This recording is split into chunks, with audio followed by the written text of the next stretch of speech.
Hello everyone, welcome back. दोबारा से पाकिस्तान की सरकार और पाकिस्तान की आर्मी मिलके लोगों को बेवकूफ़ बनाने की कोशिश कर रही थी। लेकिन लोग इतने खुराफात हैं ना सोशल मीडिया पे कि उन्होंने इस पूरी न्यूज़ को खंगाल डाला। इनकी जो पुरानी पिक्चर थी वो निकाली और देखा कि ये तो सब एक फेक नैरेटिव चलाया जा रहा है पाकिस्तान की सरकार के द्वारा। हुआ क्या, ये डिटेल में जानते हैं। जो पाकिस्तान, आपको पता है कि पाकिस्तान की सरकार और आर्मी ये बोल रही है कि ऑपरेशन सिंदूर के बाद पाकिस्तान की आर्मी ने अपनी तरफ से एक ऑपरेशन लॉन्च किया था इंडिया के अगेंस्ट, जिसमें उन्होंने फिर इंडिया को भारी शिकस्त दी है और हमारे पता नहीं कितने फाइटर जेट्स उन्होंने मार गिराए हैं। और यानी कि उनकी विक्ट्री हुई है पाकिस्तान की आर्मी और गवर्नमेंट का ये कहना है, ठीक है। जिसके चलते पाकिस्तान की गवर्नमेंट ने आसिम मुनीर को फील्ड मार्शल भी बनाया।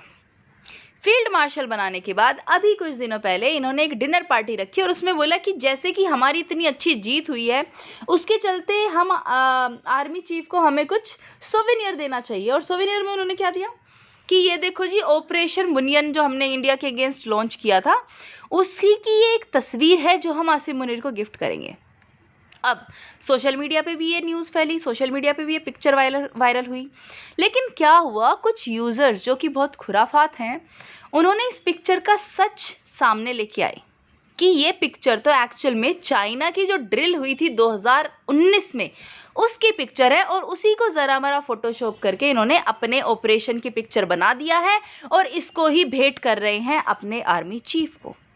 तो करना क्या चाहते हैं, कितना झूठ बोलेंगे, कितना ये अपने सरकार को, अपने आर्मी को डिफेम कर सकते हैं ग्लोबल प्लेटफॉर्म पे, ये आप सोच सकते हैं, ठीक है।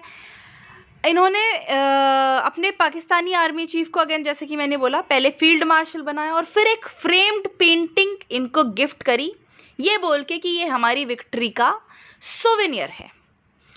ये पिक्चर है जो उन्होंने अभी इनको गिफ्ट करी है आसिम मुनीर को। और मैं आपको एक्चुअल पिक्चर दिखाती हूँ which is claim to be the real picture of Chinese drill.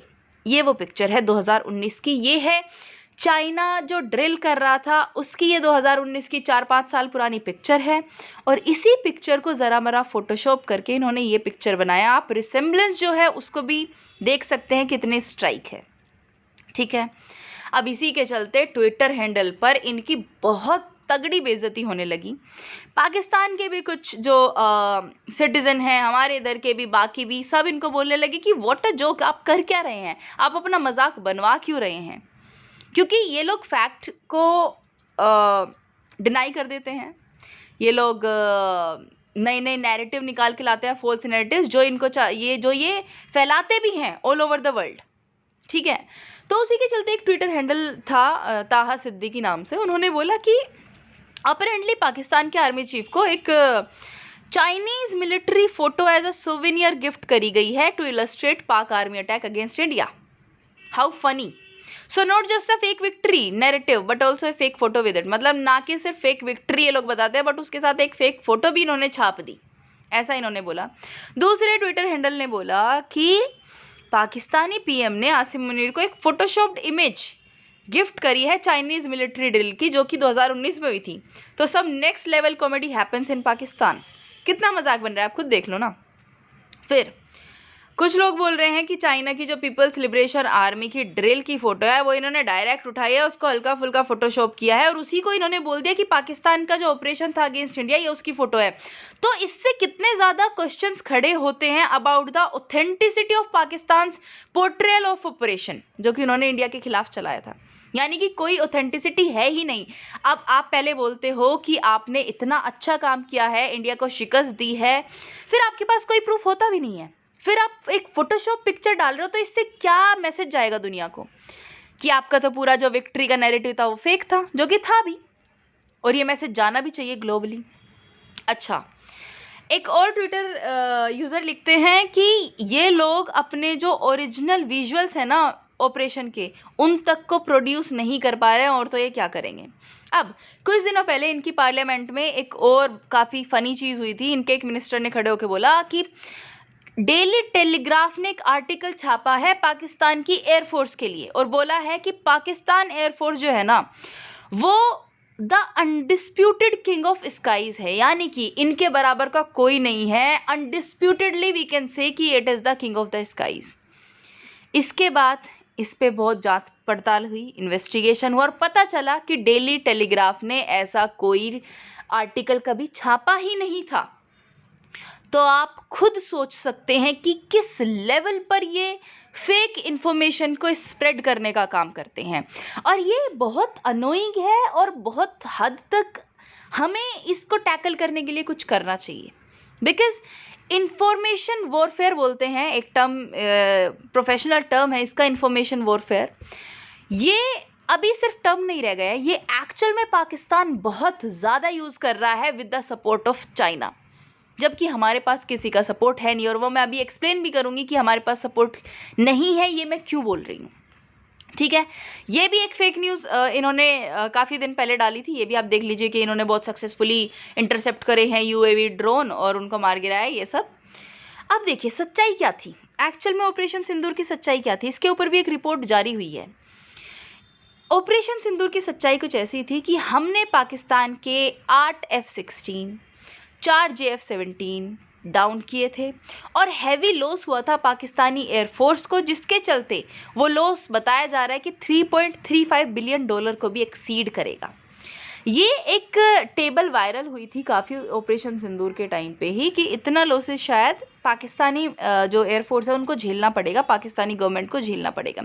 ये मैं इसको अच्छे से मैंने टेबल भी डाला है उसको क्रॉप करके, तो आप देख लीजिएगा। इनके 4 जो F-16 गए हैं उसकी टोटल कॉस्ट बैठती है $349.52 मिलियन। फिर इनका जो एक साब 2000 एरिए AEW&C गया है उसका $93 मिलियन। फिर IL-78 जो इनका रिफ्यूलिंग टैंकर था उसका $35 मिलियन और सो एंड सो फोर्थ। ठीक है, इनका ये सब नुकसान हुआ है। ठीक है, लेकिन इस नुकसान को ना ही तो पाकिस्तानी आर्मी दिखाएगी, ना ही पाकिस्तानी गवर्नमेंट दिखाएगी, ना ही वो इन फैक्ट्स को एक्सेप्ट करेंगे। वो लोग फैक्ट्स को भी डिनाई करते हैं। इवन व्हेन इंडिया की गवर्नमेंट ने, इंडियन आर्मी ने हर चीज़ों की फ़ोटो वीडियो वायरल करी है कि ये अटैक्स हमने किए हैं और इतना डिस्ट्रैक्शन हमारी मिसाइल्स ने किया है, still Pakistani government, Pakistani army इस चीज़ को डिनाई कर देती है। इतने गट्स हैं उनमें, क्योंकि इंफॉर्मेशन वॉरफेयर में उनको भी पता है कि वो बहुत ज़्यादा आगे हैं। जो नैरेटिव वो फैलाते हैं वो दूर तक जाता है। और इफ़ ऑनेस्टली से ना, आप सबको पता है यूएस क्यों बैक करता है पाकिस्तान को, और यूएस बैक करता है, हमेशा से करता है। तो यूएस के जो मीडिया चैनल्स हैं ना, बाकी भी ग्लोबल जो मीडिया चैनल्स हैं ना, वो पाकिस्तान के चलाए हुए नैरेटिव्स को काफ़ी अपने चैनल्स पे, अपने न्यूज़पेपर्स में कवर भी करते हैं। जबकि अगर इंडिया कुछ छापता है, कोई न्यूज़ लिखता है या फिर पाकिस्तान की तरफ से कोई चीज़ आती है जो कि पाकिस्तान के निगेटिव साइड को दिखाती है, वो उस चीज़ों को कवर ही नहीं करते। ठीक है, इसीलिए it is high time for India कि हम अपने आप को इंफॉर्मेशन वॉरफेयर में भी आगे लेके आएं। किसी ने इस बारे में कोई जिक्र नहीं किया था पाकिस्तान के लॉसेस में, जबकि जब पाकिस्तान चिल्ला चिल्ला के बोल रहा था कि हमने इतने राफेल गिराए इंडिया के कि इंडिया को भारी नुकसान हो गया, उस टाइम पे जो इंडोनेशिया की डील हो रही थी फ्रांस से राफेल जेट्स को खरीदने की जो बात चल रही थी, उस पर एक स्टॉप लग गया था, स्टॉप एज इन पोज लग गया था। इंडोनेशिया सेकंड थॉट कर रहा था कि हमें राफेल खरीदने भी चाहिए कि नहीं, क्योंकि पाकिस्तान ने इतना जो क्लेम किया है और उसको जो ग्लोबल मीडिया ने जो कवर किया है कि भाई हाँ इंडियन इतने राफेल गिर गए हैं ये वो, तो क्या वो सच है कि नहीं? अगर वो सच है तो क्या हमें राफेल खरीदने भी चाहिए कि नहीं, जबकि इसमें कोई सच्चाई थी नहीं न्यूज़ में। कमाल की बात देखिए, रशिया जो कि हमारा फ्रेंडली कंट्री है, रशिया का एक मीडिया हाउस है रशिया टुडे करके, उन्होंने भी इस फेक नैरेटिव को हवा दी थी। कैसे? उन्होंने भी बोला था कि राफेल बहुत ज़्यादा गिर गए हैं, मतलब राफेल को भारी नुकसान हुआ है पाकिस्तानी मिसाइल से। उन्होंने ये क्यों बोला? क्योंकि भाई जो जियोपॉलिटिक्स है ना, उसमें ना ही कोई परमानेंट दुश्मन होता है, ना ही कोई परमानेंट दोस्त होता है। रशिया टुडे अगर अच्छे से इंडिया को बैक करता तो शायद वो एक फेक नैरेटिव नहीं चलाता। आई एम नॉट सेइंग कि वो टोटली बैक नहीं करते, बट ये फेक नैरेटिव चलाना भी कहीं ना कहीं इंडिया का नैरेटिव को दबाना है, इंडिया के जो सच्चाई है उसको दबाना है, और हमारी कंट्री इससे डिफेम होती है। ठीक है, तो मैं रियली कंडेम करती हूँ रशिया टुडे को इस चीज़ के लिए कि उन्होंने ये बोला कि राफेल को भारी नुकसान हुआ। क्यों बोला? क्योंकि उनकी इस न्यूज़ से, अगर ग्लोबल प्लेटफॉर्म इस न्यूज़ को कवर करेगा ना, तो फ्रेंच जो गवर्नमेंट है, फ्रेंच जो कंपनी है जो राफेल बनाती है, उनको काफ़ी नुकसान होगा, उनके शेयर्स गिरेंगे और सुखोई और ब्रह्मोस के शेयर बढ़ेंगे, क्योंकि उनका तो कोई नैरेटिव ऐसा चला ही नहीं है कि हमने उसको नुकसान पहुंचाया। तो हर कोई अपना फ़ायदा देखता है जियोपॉलिटिक्स में, इसीलिए उन्होंने भी फेक नैरेटिव चला दिया।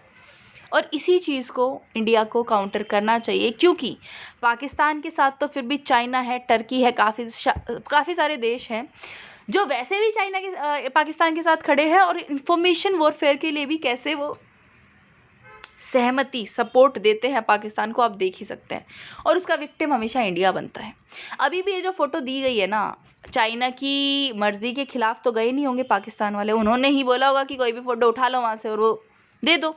तो चाइना ने इंफॉर्मेशन वॉरफेयर में पाकिस्तान की हेल्प करी है, लेकिन जो इंडिया है उसकी हेल्प करने के लिए कोई नहीं है। जैसा कि आपने देखा, रशिया हमारा बहुत पुराना पार्टनर है, स्टिल रशिया टुडे ने फेक नैरेटिव चला दिया अगेंस्ट इंडिया, और पाकिस्तान को का जो नैरेटिव था उसको ग्लोबल प्लेटफॉर्म पे ले आए। तो इसीलिए, और इंडिया इस चीज़ में कर भी रहा है अभी आगे। देखो, टेक्नोलॉजिकली अभी हम थोड़ा पीछे हैं, शायद हमें और अच्छे से इंफॉर्मेशन वॉरफेयर को यूज़ करना पड़ेगा।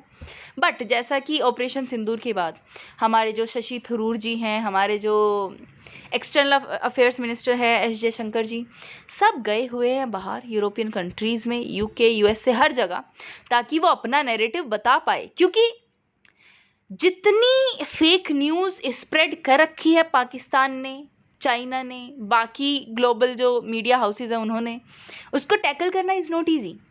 तो इसीलिए इस चीज़ को टैकल करने के लिए हमने अपनी तरफ से एक स्टेप लिया है कि आप अपने मिनिस्टर्स को, अपने लीडर्स को भेजा है हर जगह कि आप इंडिया का नैरेटिव बताओ कि एक्चुअल में हुआ क्या था। This is a good thing दो, बट टेक्नोलॉजिकली भी सोशल मीडिया पे भी हमें अपना प्रेजेंस दिखाना पड़ेगा इंफॉर्मेशन वॉरफेयर के चलते। पाकिस्तान बहुत बारी ना बहुत एडवांटेज ले जाता है इंफॉर्मेशन वॉरफेयर को यूज़ करके। ना ही तो वो फैक्ट चेक करने देता है, ना ही वो जो फैक्ट्स होते हैं उनको डिनाई कर देता है साफ साफ, भले उसकी इमेज वीडियो सब हमने वायरल करी हो तब भी। दूसरा, ये लोग ना फॉल्स नैरेटिव चलाते हैं, जिसकी वजह से मोरल डाउन होता है दूसरी कंट्री के लोगों का, आर्मी का। ग्लोबल प्लेटफॉर्म पे जो जिन कंपनी ने वो वेपन्स बनाए हैं, वो जैसे राफेल की मैं अभी बात करी थी, उसके शेयर भी गिरे होंगे उस टाइम पे जब ये बात चली थी कि राफेल गिरा दिया, उनका तो बहुत नुकसान हो गया। बाकी कंट्रीज़ के साथ जो डील थी वो भी सेकंड थॉट में आ गई हैं, तो बहुत सारा नुकसान होता है। तो दिस इज़ हाई टाइम कि वी थॉट अबाउट दिस और इसमें हम आगे बढ़े। बाकी this was the news for you guys. आपका इस पूरी न्यूज़ पे क्या टेक है, प्लीज़ कमेंट सेक्शन में लिखिएगा। एंड अगर न्यूज़ आपको पसंद आई हो तो लाइक एंड शेयर करिएगा, और चैनल को सब्सक्राइब कर लीजिएगा, ताकि फ्यूचर में मैं जो भी वीडियोस डालूँ उसका नोटिफिकेशन आपको टाइमली मिल जाए। एंड या बाय बाय, टेक केयर।